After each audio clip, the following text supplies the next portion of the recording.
Ahojte. Toto je elektrická kolobežka VSET 10+. Vychádza z konceptu spoločnosti Zero, ktorú pravdepodobne poznáte. Ak nie, tak si môžete pozrieť na našich iných videách, kde sme recenzovali Zero 11X, povedzme. Je to veľmi zaujímavý koncept kolobežky, ktorá má duálny motor, každý s výkonom 1400 W. Vo vnútri, ja som testoval light verziu, tam má 20,8 Ah batériu. Potom tu máme ďalej veľmi kvalitné riadidlá, ktoré sa sklápajú. Celá táto kolobežka sa perfektne sklápa vďaka týmto madlám a aj vďaka unikátnemu sklápaciemu mechanizmu. V podstate by to mohlo byť celkom fajn kolobežka.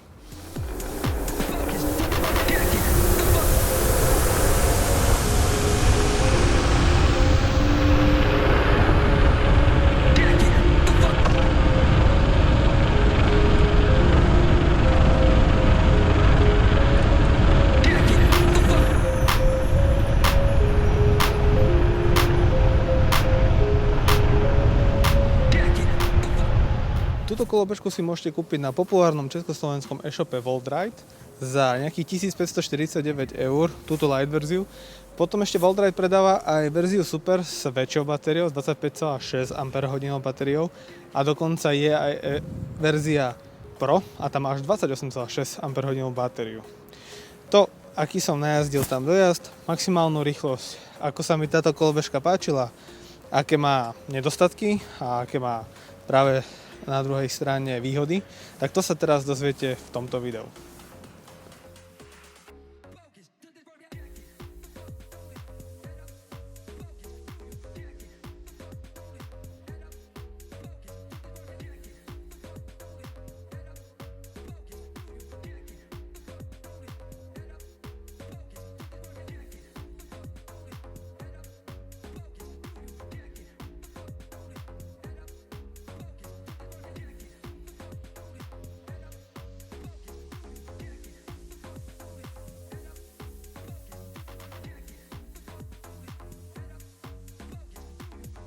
Poďme si niečo povedať o tejto kolobežke. Tak ako som už hovoril, každý motor má 1400 W. Sú to 10-palcové kolesa s tým, že v píku, a teda myslím, že v športovom režime, tam ten výkon vie naraz na 4200 W a to zrýchlenie, ten odpich pri športovom režime je naozaj luxusný. Ďalej tu máme veľmi kvalitné brzdy NUT, ktoré pomáhajú z veľkých rýchlostí veľmi dobre a efektívne brzdiť. Ďalej tu máme kvalitné hydraulické pruženie so strunou a teda aj s možným nastavením. Musím upozorniť, že kolobežka od výroby príde veľmi namäko nastavená na doslova že off-road. A ak tú kolobežku plánujete používať skôr na cesty ako asfalt a podobne, je lepšie trošku priškrtiť tú pružinu, aby takto neskakala. Nabíjacie porty nájdeme. Tuto originál prichádza s jednou nabíjačkou, ale môžete si dokúpiť ďalšiu a teda nabíjať rýchlejšie. Nabíja sa zhruba za nejakých 11 hodín táto kolobežka, čo je dosť. S druhou nabíjačkou by to mohlo trvať polovičku. Vzadu nájdeme takisto na zavesenej bydlici tiež nájdeme hydraulickú pružinu, takisto brzdy NUT a takýto blatník. Svetlá sú umiestnené vzadu tuto, dokonca tu máme aj smerovky. Vpredu smerovky sú tu a vpredu je umiestnené takto svetlo. To podľa môjho názoru nie je veľmi šťastné riešenie, ale o tom si povieme trošku neskôr. Riadidlá sa nám takto sklápajú a dávajú do východzej polohy.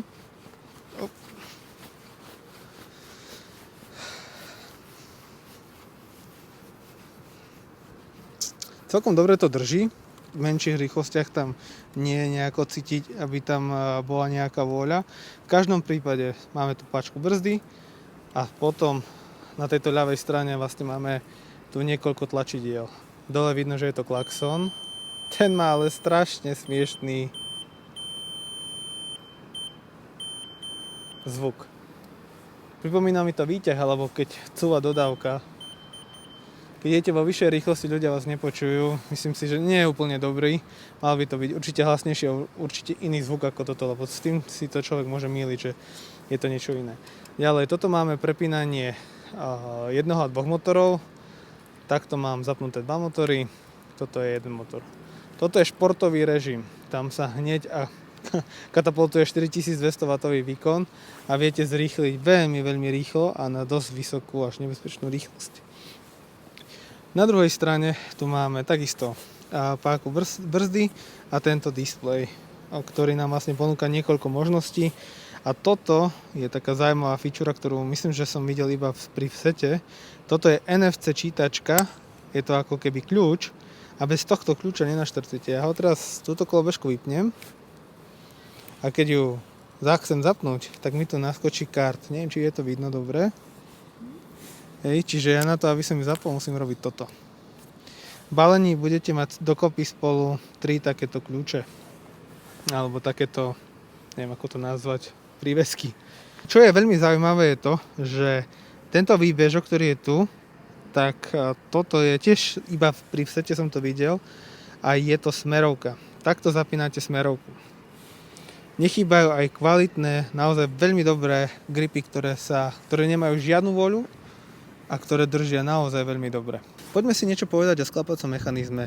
Ten má až 3 poistky proti tomu, aby sa nejakým spôsobom nedeformoval tento mechanizmus a aby fungoval dobre, aby sa to sklapalo dobre, jednoducho a rovnako, aby tam nebola vôľa. Čiže ja ju skúsim najprv zložiť. Tak.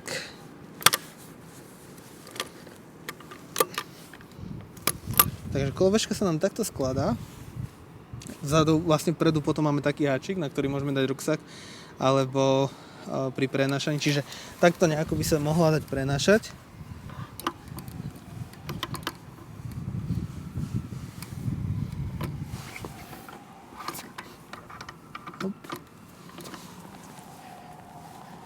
Do jednej ruky je to ťažké, pretože tá kolobežka má nejakých 36 kg, ale dá sa to zvládnuť.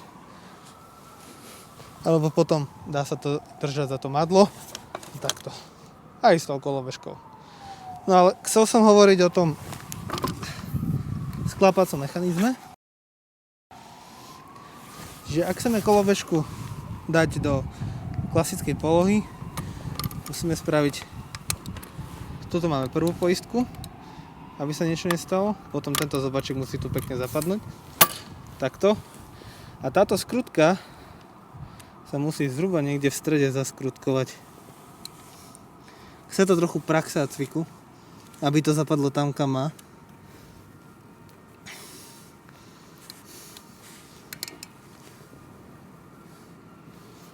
Tak, teraz to tam zapadlo pekne do závitu, ktorý je vyvrtaný tuto v stredovej tyči. A teraz to nemá žiadnu voľu. Je to zaujímavý systém, uvidíme, ako sa preverí v čase. Ja už som na kolobežke najazdil takmer 200 km a necítil som tam vôľu. Ak by ale tá vôľa bola, táto matica, vo vnútri je imbus, dá sa pekne dotiahnuť, alebo dotiahnuť tak, aby to sklapanie bolo ťažšie, ale aby na druhej strane kolobežka bola pevnejšia.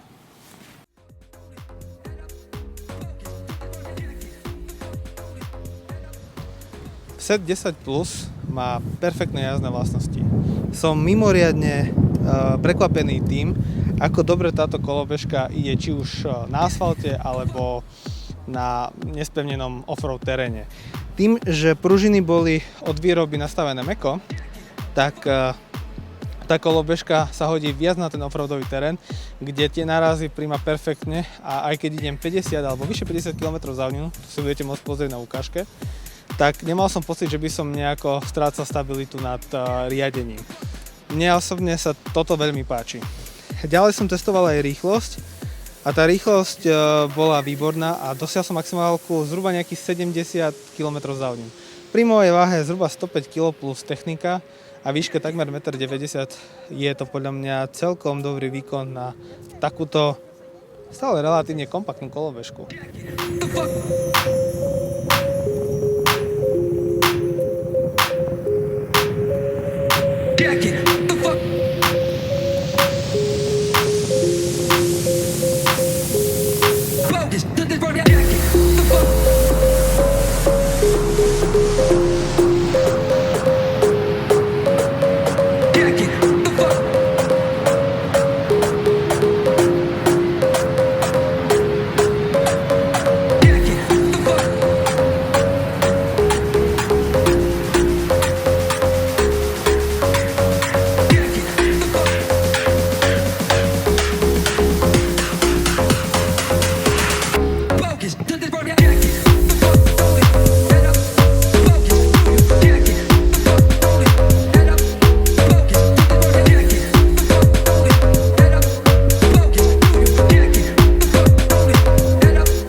Dojazd je ďalšia vec, čo ma veľmi milo prekvapila na tejto kolobežke. Rozhodol som sa použiť iba eco režim a za pomoci jednoho a dvoch motoroch som spravil 76,5 km.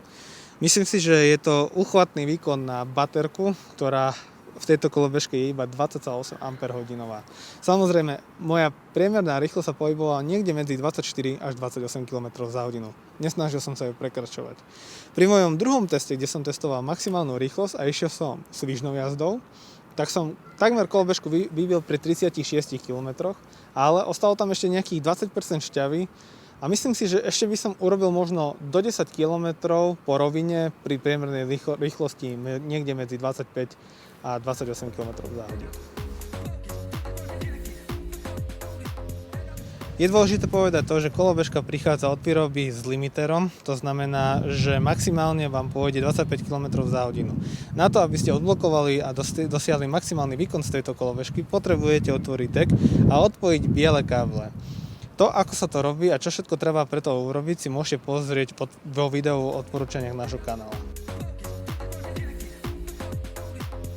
Poďme si niečo povedať o dobrých vlastnostiach. V prvom rade je to nastavenie akcelerácie, pre mňa nastavenie akcelerácie, kde si môžem zvoliť od 1 do 5, ako prudko chcem, aby kolobežka odštartovala. Mne sa to veľmi páči, pretože keď chcem prudšiu a dynamickejšiu jazdu, nastavím si to na 3 a viac, možno 4 až 5. A keď chcem pohodovú jazdu, keď sa nechcem ponáhľať, nastavím si tú akceleráciu pomalšiu, jednotku, dvojku a podobne.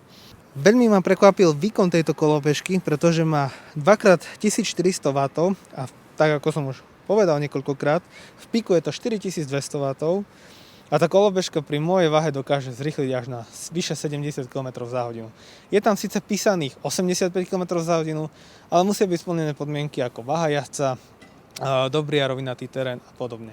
Ja som zhruba nejakých 20 až 30 kg nad a myslím si, že je to trošku aj ovplyvnené tým, že tú maximálnu rýchlosť nedostanem.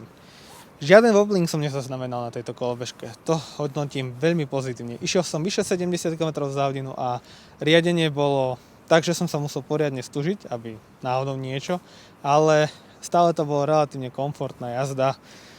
Samozrejme, testoval som to pri hladkom asfalte, nie po nerovnostiach. Zajímavou vlastnosťou sú smerovky na gripoch. Je to niečo jedinečné a unikátne a zároveň je to aj v tomto nevýhoda, pretože tá smerovka sa nedá vypnúť. Smerovka sa vypne sama po nejakých 12-15 sekundách, čo je trošičku možno, že metúce, keď niekde odbočujete a potrebujete ešte niekam odbočiť a neuvedomíte si to a máte pustenú stále smerovku možno, že aj do iného smeru. Čiže auta za vami musia mať potom asi trošičku v tom hokeji, že čo sa ide diať. Konštrukcia ma tiež veľmi zaujala, pretože vidím, že sú tam použité kvalitné materiály od tej stredovej tyče cez ramena, kde sú zavesené kolesá. A čo by som asi vytkol, sú tie sklapacie riadidlá, ktoré sú síce fajn, že ich môžete prenášať a zaberajú málo miesta, ale v určitej rýchlosti je tá vôľa citeľná a je trošku nepríjemná. Čiže ak máte radi dynamickejšiu jazdu, odporúčam prehodiť to na pevné riadidlá. Palec hore aj za takéto gumené krytky, ktoré idú veľmi ťažko dole, sú na všetkých 4 maticiach, dokonca ešte aj tuto na týchto šroboch to je. Ja si myslím, že je to fajn a pri prenášaní sa to neošúcha jednak, aj keď náhodou niekedy to narazí do kostičky na nohe, tak to nie je až tak bolieť. Myslím si, že je to fajn. Ďalej, už keď sme tu, brzdia dobre a brzdia tak, ako majú, čiže keď potrebujú spomalia, keď potrebujú zaflekujú. Čiže myslím si, že toto je určite veľmi dobrá vlastnosť, ktorú je nutné spomenúť. Zatiaľ veľmi pozitívne hodnotím aj tento mechanizmus klapania. Trošku to síce potrvá, pokiaľ to človek celé poskladá a zloží, ale vyzerá, že to bude fungovať. Po zhruba 200 km, ktoré som najazdil na tomto vsete, nie je tam žiadna vôľa. Z začiatku trošičku bola, ale tento zobáčik som trošičku viac dotiahol a tá vôľa sa úplne minimalizovala. Čiže za to tiež palec hore. Zaujímavosťou je aj to, že ja osobne som sa prvýkrát stretol s NFC odomýkaním kolobežky. Malo by sa to za určitých okolností dať odblokovať aj telefónom, ktorý má podporu NFC, ale ja mám iPhone a s iPhoneami to nefunguje. Čiže to vám neviem presne povedať, či to funguje aj s telefónmi. Je to zaujímavé, je to niečo iné. Zatiaľ to hodnotím pozitívne. Tiež celkom zaujímavé je aj to, že aj ten dekel, keď sa rozoberie a vlastne odpoja sa tie limitery rýchlosti, tak je vidieť, že všade je guma. Po okrajoch je všade guma a je tam určitá izolácia. Samozrejme, tá izolácia nezabraňuje tomu, že kolobežka je teraz hneď vodeodolná alebo niečo, ale je to určitý stupeň ochrany. Avšak nedoporučujem to používať v daždivých dňoch, na snehu, ale pokiaľ sa človek nebude môcť vyhnúť nejakej tej mláčke, tak kolobežka by to mala bez problémov prežiť. Podľa mňa najväčšou nevýhodou tejto kolobežky sú blatníky. Na tom prednom je zavesené hlavné svetlo. Samozrejme po stranách sú svetla, ale to hlavné svetlo je na blatníku. A keď ideme terénom a robíme tento pohyb, tak to svetlo sa nám deformuje. Na jednej strane hádže aj tiene a na tej druhej strane je to svetlo veľmi roztrasené, pretože je na tom blatníku a ten blatník proste vibruje pod tým nárazom, keď človek ide nejakým offroadovým terénom. Zadný blatník má tú nevýhodu, že je veľmi hlučný a pravdepodobne naráža na koleso a zišlo by sa ho tu spevniť niekde vzadu a možno ešte o čosi aj predĺžiť o nejaký ten centimeter. Je škoda, že to zozadu nie je ešte nejaké vystožené teleso pre tento blatník. Druhým negatívom sú trošku riadidlá. Dajú sa sklapať, to je skvelé, ale na druhú stranu stále tam je vôľa a aj keď ich pritiahnete úplne do maxima, stále tam je cítiť nejaká vôľa. Čiže ak máte radi svižnejšiu jazdu, odporúčam širšie aspoň 700 riadidla, teda 700 mm, a aby ste to riadenie mali úplne pevne pod kontrolou a aby to jazdenie vaše bolo komfortnejšie. Výhodou a nevýhodou zároveň je podľa mňa tento skladací mechanizmus. Na jednej strane sa mi veľmi páči to, že sú tam až 3 poistky proti tomu, aby sa niečo stalo, ale otázne je, ako obstojí v čase. Zatiaľ pri nabehaných nejakých 200 km to drží všetko pohromade, za čo som veľmi rád.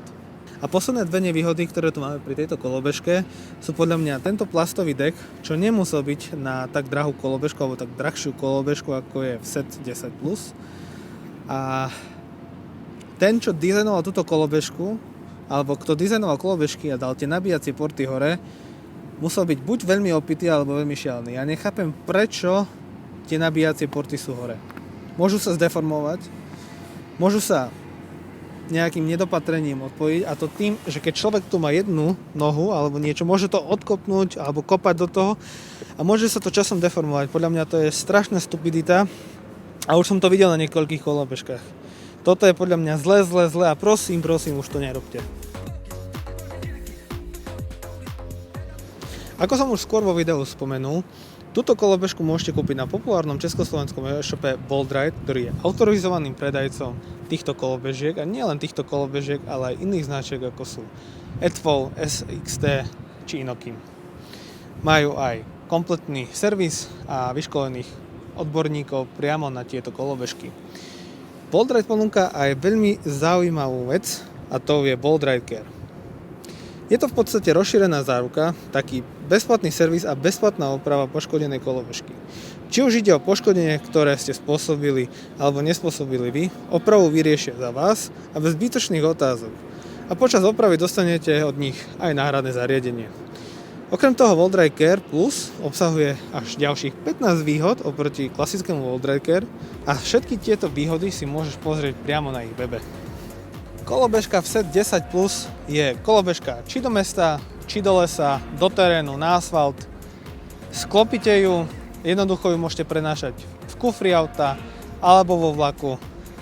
Nezaberá veľa miesta, má relatívne na svoj výkon veľmi kompaktné rozmery. Kúpite ju v troch verziách Light, Super a Pro a za relatívne dobrú cenu. Myslím si, že táto kolobežka bude veľmi obľúbenou kolobežkou a som veľmi hrdý na to, že som mal možnosť vyskúšať túto kolobežku a otestovať ju. Predpokladám, že toto leto ju budem vydať veľmi často. Dúfam, že sa vám toto video a táto recenzia na Vset 10 Plus páčila. Dajte nám like na toto video, sledujte náš kanál a ja pevne verím, že čoskoro budeme mať ďalšiu perfektnú kolobežku na testovanie. Ahojte.